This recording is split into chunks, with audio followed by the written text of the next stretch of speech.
C'est pas dans les pays arabes qu'on a mis les juifs dans des trains, d'accord? Donc il y a un moment, en fait, il faut arrêter de faire passer les Noirs et les Arabes de France pour des gens rattachés à une idéologie de l'étranger, etc., alors que c'est un problème bien français. Et je vous rappelle qu'il y a des candidats du Rassemblement National, je finis là-dessus, il y a des candidats du Rassemblement National qui le font bien vivre en ce moment, le substrat culturel antisémite. C'est-à-dire des gens, justement, qui s'en prennent spécifiquement.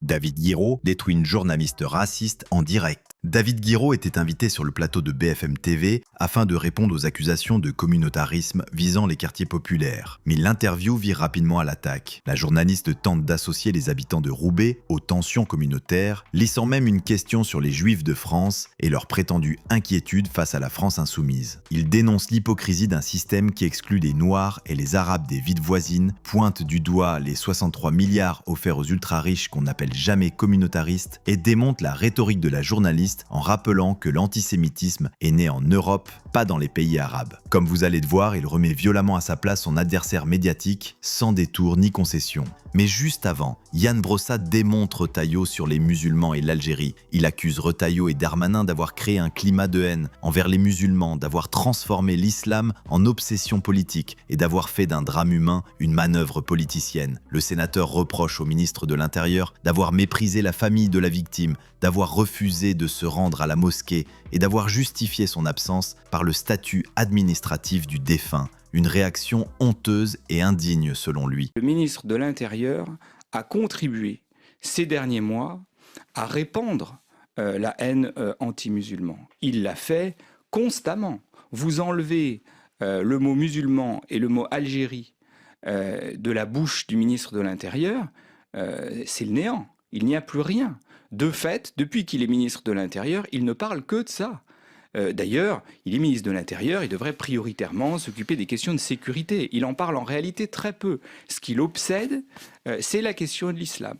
C'est la question de la place des musulmans dans notre pays qui, dans sa bouche, deviennent de fait les boucs émissaires de l'ensemble des difficultés à laquelle notre société est confrontée. Et je pense que c'est très dangereux. Et par ailleurs, son attitude depuis l'assassinat d'Aboubacar Cissé a été très en deçà de ce qu'on attend d'un ministre de la République, a fortiori d'un ministre de l'Intérieur et des cultes. Parce que si je mets bout à bout le fait que, au moment où il apprend sa mort, il maintient un meeting à vocation interne pour la compétition qu'il oppose à Laurent Wauquiez pour la présidence des Républicains. Ensuite, une fois qu'il est informé de manière plus précise de la motivation de ce drame, il ne se rend même pas dans la mosquée où ce jeune homme a été assassiné. Il se contente d'une rencontre en préfecture et ensuite, il n'est même pas capable de recevoir la famille et pour se justifier, il explique que c'est lié au statut irrégulier de ce jeune homme. Enfin, tout ça, mis bout à bout, laisse quand même particulièrement songeur et me paraît inquiétant. Pour le coup, s'il y a du deux poids deux mesures, je pense qu'il est plutôt à regarder du côté du ministre de l'Intérieur qui n'aurait assurément pas réagi de la même manière si ce drame s'était produit dans une église par exemple. Pendant ce temps, Borne joue les hypocrites. Elisabeth Borne fait semblant de s'inquiéter pour la santé mentale des jeunes, alors qu'elle a dégainé le 49.3 23 fois pour flinguer leur avenir et les faire bosser jusqu'à la tombe. Ce n'est plus de la démagogie, c'est de l'art. Moi, je veux d'abord redire toute ma solidarité, tout mon soutien à son conjoint, ses enfants, sa famille, avec qui j'ai pu échanger avant d'entrer dans l'établissement. Je veux dire aussi toute ma solidarité à la communauté éducative qui est très choquée, naturellement, par ce drame. Je veux saluer leur mobilisation, la mobilisation de l'équipe du collège qui a immédiatement mis les élèves en protection et puis saluer aussi la rapidité d'intervention des forces de secours et des forces de l'ordre qui étaient sur place très rapidement. Je voudrais redire que le gouvernement, que je suis très mobilisé pour prévenir de tels drames. Vous savez qu'avec Bruno Retailleau, nous avons mis en place des fouilles pour éviter l'introduction d'armes blanches dans les établissements. Ce sont 6000 fouilles qui ont été réalisées ces dernières semaines, près de 300 armes qui ont été saisies. Et puis j'ai également décidé de systématiser les conseils de discipline. Quand on a une arme qui est introduite dans un établissement, on a eu 600 conseils de discipline qui se sont tenus. Au-delà, c'est naturellement une réponse globale qu'il faut avoir et le Premier ministre aura l'occasion de s'exprimer dans les prochaines heures, notamment sur une meilleure régulation de la vente de ces armes blanches ou de ces armes par destination. Naturellement, on doit agir aussi sur la santé mentale et j'ai demandé, suite aux assises de la santé scolaire, que dans chaque établissement, il y a un protocole de repérage et de prise en charge pour les jeunes qui peuvent avoir des problèmes psychologiques ou psychiatriques. Et avec le ministre de la Santé, on s'est assuré que les jeunes signalés par l'Éducation nationale bénéficiaient d'une priorité pour la prise en charge dans les centres médico-psychologiques. On doit aussi agir pour prévenir l'usage excessif des écrans et des réseaux sociaux, parce qu'on sait que c'est bien souvent aussi ce qui peut conduire à des comportements violents, un peu déréalisés de la part de nos jeunes. Et vous savez que j'ai annoncé la généralisation de la pause numérique et puis toutes les mesures pour limiter l'usage des écrans et des réseaux sociaux. Naturellement, on doit travailler avec les familles et je pense qu'on aura dans les prochaines semaines à discuter aussi de la façon dont on agit plus collectivement avec les familles pour prévenir de tels drames. En tout cas, on va continuer naturellement à chercher toute mesure qui peut nous permettre d'aider à éviter de tels drames et c'est le sens notamment des annonces que le Premier ministre pourra faire dans les prochaines heures. Madame la ministre, est-ce qu'on sait le profil du suspect pour l'instant? Qu'est-ce que vous pouvez nous dire là-dessus? Alors peut-être monsieur le procureur pourra préciser, mais vous dire que c'est un jeune d'une famille dont les deux parents travaillent, qui ne présentait pas de difficultés particulières, qui était ambassadeur harcèlement et ses professeurs sont totalement sidérés de ce qui a pu se produire. Sur LCI, c'est le déchaînement contre Rima Hassan. L'eurodéputée insoumise était ciblée en direct sur LCI où Hervé Gattegno déverse son infâme propagande pro-Netanyahou. Il accuse Rima Hassan de prendre en otage la diplomatie française, alors qu'elle est détenue arbitrairement en Israël, dénoncée par l'ONU pour ses violations des droits humains.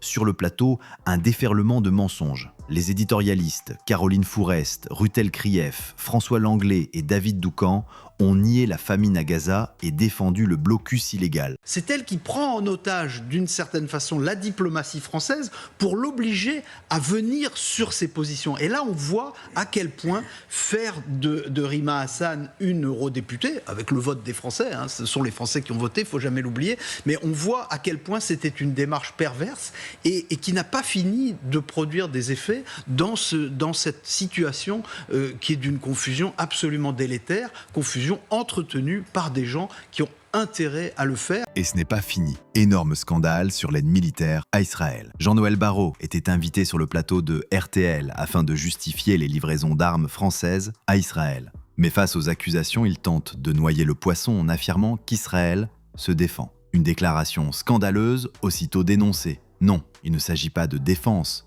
mais bien de complicité avec les crimes en cours. Une autre question se pose. La France livre-t-elle des armes sans en avoir l'air en pièces détachées à Israël? Je vous pose la question parce que les dockers de Fos-sur-Mer le pensent. Ils se sont mis en grève car ils ne veulent pas charger des composants militaires qui devaient partir en Israël. Est-ce que c'est un problème? Il faut raison garder.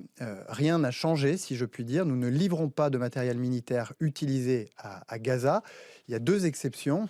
Ce sont les composantes qui permettent à Israël de se défendre, notamment avec le dôme de fer. Et nous reconnaissons le droit d'Israël à se défendre. Et puis par ailleurs, du matériel qui peut être assemblé en Israël, mais qui a vocation à être réexporté. C'est dans ce cadre-là que se situent ces on y croit, ça. En l'occurrence, c'est des petites pièces métalliques qui permettent aux fusils mitrailleurs de tirer en rafale. Mais qui n'ont pas vocation à être utilisées à Gaza ou et ils ne le sont part pas, en Palestine. vous en êtes sûr? S'ils l'étaient, alors l'entreprise qui les exporte se placerait en contravention vis-à-vis du droit. L'hypocrisie des chaînes d'infos est sans limite. Alors que le dernier bateau de la flottille de la liberté a été incendié par les drones israéliens, c'est le silence absolu sur les plateaux télé. Aucune chaîne d'infos n'aurait organisé de débat sur la famine à Gaza si Rima Hassan n'avait pas pris la parole et brisé l'omerta. Encore une fois, le deux poids, deux mesures médiatique éclate au grand jour. Pardon, mais avec tout le respect que je vous dois, auriez-vous fait un plateau ce soir pour parler de Gaza s'il n'y avait pas eu On en parle la régulièrement de Gaza, mobilisation, je peux vous la confirmer. mobilisation de ce navire. Ce navire, je vais vous le dire, c'est par désespoir de cause qu'il a pris la mer. Parce que cela fait des mois désormais que l'aide humanitaire n'entre plus dans la bande de Gaza, que vous avez 100% de la population gazaoui, c'est-à-dire 2 millions de personnes qui vivent en risque de famine. Et ces chiffres, je les tiens des Nations Unies, ce ne sont pas des chiffres insoumis. Je veux dire, dans la bande de Gaza, le rêve d'un enfant là, de 2-3 ans, c'est d'avoir une miche de pain. Voilà ce dont on parle. Et c'est notre humanité la plus élémentaire que cet équipage de la flottille de la liberté est allé sauver. Cette humanité qui fait qu'aujourd'hui, le vivre ensemble a disparu dans cette région du monde. Et moi, je suis fière de l'opération qui a été menée par l'ensemble de l'équipage. Clémence Guettet, à son tour, prend la parole. Nous avons été insultés et calomniés parce que nous avons refusé le génocide des Palestiniens. Un rappel cinglant. Dire la vérité sur Gaza coûte cher aujourd'hui dans le débat public. Elle poursuit en dénonçant l'inaction totale du chef de l'État. Aujourd'hui, Macron parle, mais n'agit pas. Des mots simples, des mots justes, et un silence coupable, celui de l'exécutif face à l'horreur qui se poursuit. Mais déjà, ça fait des mois que ça aurait pu être dit par la diplomatie française. Je vous rappelle quand même que en plusieurs mois, il y a eu une évolution très nette du discours de la Macronie, qui quand même au début a affirmé son soutien inconditionnel à Israël. Monsieur Haddad, qui à l'époque avait dit qu'il n'était pas pour un cessez-le-feu. Les choses ont bien évolué. Et donc aujourd'hui, en effet, il y a un alignement sur la position que nous tenons depuis le début, qui est de dire il faut un cessez-le-feu immédiat, les massacres ont trop duré, mais le gouvernement, M. Macron en l'occurrence, a d'autres leviers en sa possession, qu'il n'utilise toujours pas, c'est-à-dire qu'il nous fait lanterner sur la reconnaissance de la Palestine. Peut-être que ça aura lieu au mois de juin dans une conférence de l'ONU, mais ça n'est pas exactement sûr encore. Nous aurions aimé que ce soit certain, alors que d'autres pays européens l'ont déjà fait. Nous pourrions faire des sanctions économiques sur Israël, nous pourrions suspendre l'accord d'association entre l'Union européenne et Israël. Nous pourrions faire un embargo total sur les armes. Je rappelle quand même que la semaine dernière, c'est grâce au docker de Fos-sur-Mer qu'un cargo qui transporte des armes pour Israël n'a pas pu venir en France. Vous connaissez l'argument du ministère des Affaires étrangères, c'est que ces armes, elles sont amenées à être réexportées après être oui, arrivées mais en vous Israël. savez ce que je vais vous répondre aussi, c'est que ça n'est pas prouvé et qu'à vrai dire, nous savons que depuis des mois et des mois, des armes ont transité, au moins par la France. Et que ça, c'est un levier direct. Refuser de prendre part à ce conflit, refuser que la France ait la moindre implication dans le génocide qui est en cours. Nous, c'est la position que nous avons tenue, qui nous a d'ailleurs valu d'être insultés et calomniés. Aujourd'hui, beaucoup de forces politiques s'alignent là-dessus. Maintenant, je dis, nous avons des ressortissants qui, aujourd'hui, sont emprisonnés illégalement, qui sont en danger et dont nous devons exiger la libération et le retour immédiat, et la diplomatie française doit être évidemment en première ligne là-dessus. Et puis, ça a permis d'amener le sujet sur le manque d'aide humanitaire à Gaza, sur lequel la France, là aussi, peut agir. Sur RMC, Charles Consigny dit tout haut ce que beaucoup pensent. À contre-courant du discours ambiant, il dénonce le blocage total imposé par l'armée israélienne. Je comprends pas pourquoi l'armée israélienne ne les a pas laissés accéder à Gaza. Leur bloquer complètement l'accès, ça me paraît pas être une bonne stratégie. Ça montre que ce territoire est totalement enclavé, inaccessible. Moi, je comprends pas pourquoi l'armée israélienne ne les laisse pas accéder à Gaza, à la bande de Gaza. Quel est le... Alors, évidemment que ils soient contrôlés tous, qu'on vérifie que ce bateau n'apporte pas des kalachnikovs et des explosifs, ça je le comprends parfaitement. Mais en revanche, leur bloquer complètement l'accès, ça me paraît pas une bonne stratégie. Je trouve que ça montre que finalement ce territoire est définitivement et totalement enclavé, inaccessible, y compris à des gens se présentant en tout cas pour certains comme humanitaires et en tout cas des gens qui sont pas des combattants. Donc je trouve qu'il aurait fallu leur laisser l'accès. Mais non, mais c'est-à-dire que là, l'armée israélienne leur a rendu service en les interceptant. Un petit peu. C'est une zone de guerre. Ouais, mais s'ils veulent y aller. Parce que justement, sur le bateau. Aujourd'hui, tu peux pas aller sur le front ukrainien. Enfin, c'est pas un parc d'attractions, c'est des zones de guerre où des gens meurent, où des gens, où des bombardements ont lieu. Enfin, moi, je trouve que c'est même indécent vis-à-vis des Palestiniens de Gaza, en fait, ce qui se passe. C'est-à-dire qu'ils organisent quand même, une opération de com politique intérieure. Parce que ce qui compte, c'est ce qui se passe en France. Ce qui compte pour la France insoumise, c'est les manifestations organisées hier à Paris, à Lille et Strasbourg. Ça permet de remobiliser les troupes. Un lundi de Pentecôte, tout d'un coup on fait parler de soi, on est à la une de l'actualité. Et je trouve ça indécent parce que finalement, c'est un prétexte, Gaza, pour faire de la politique intérieure. Je pense pas que les Gazaouis le perçoivent comme ça. Mais les Gazaouis, je pense qu'ils savent même pas ce qui s'est passé. Ceux qui le savent, honnêtement, Greta, moi, c'est pas ma tasse de thé, mais bon, c'est une espèce d'icône quand même connue dans le monde entier. Je suis pas sûr que les Gazaouis, soumis quasiment à une espèce de siège et bientôt dans une situation de famine, soient totalement insensibles au fait qu'elles se déplacent pour aller à leur contact. Je trouve qu'il aurait fallu la laisser passer. Sophia Chittirou interpelle directement Macron. Elle dénonce l'inaction de l'exécutif face à l'emprisonnement illégal de Rima Hassan et d'autres compatriotes par Tsahal. Interpellant directement Macron, elle lance « Aurez-vous le courage de vous dresser contre Netanyahou ?» Elle poursuit en rappelant les images puissantes de la flottille pour Gaza et les mobilisations mondiales contre le génocide. N'avez-vous pas honte de ne rien faire ? Tout d'abord, j'exprime les condoléances du groupe La France Insoumise aux familles et aux proches collègues des 2 pompiers et de la surveillante qui ont perdu la vie. Et j'exprime notre solidarité pleine et entière.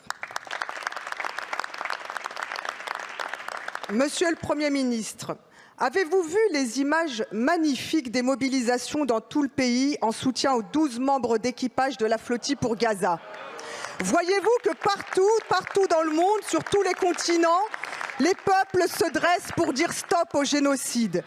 Avez-vous lu les révélations de Disclose et celles de 10 associations telles que Attaque, Havas, Progressive International sur l'ampleur des livraisons d'armes de la France à Israël?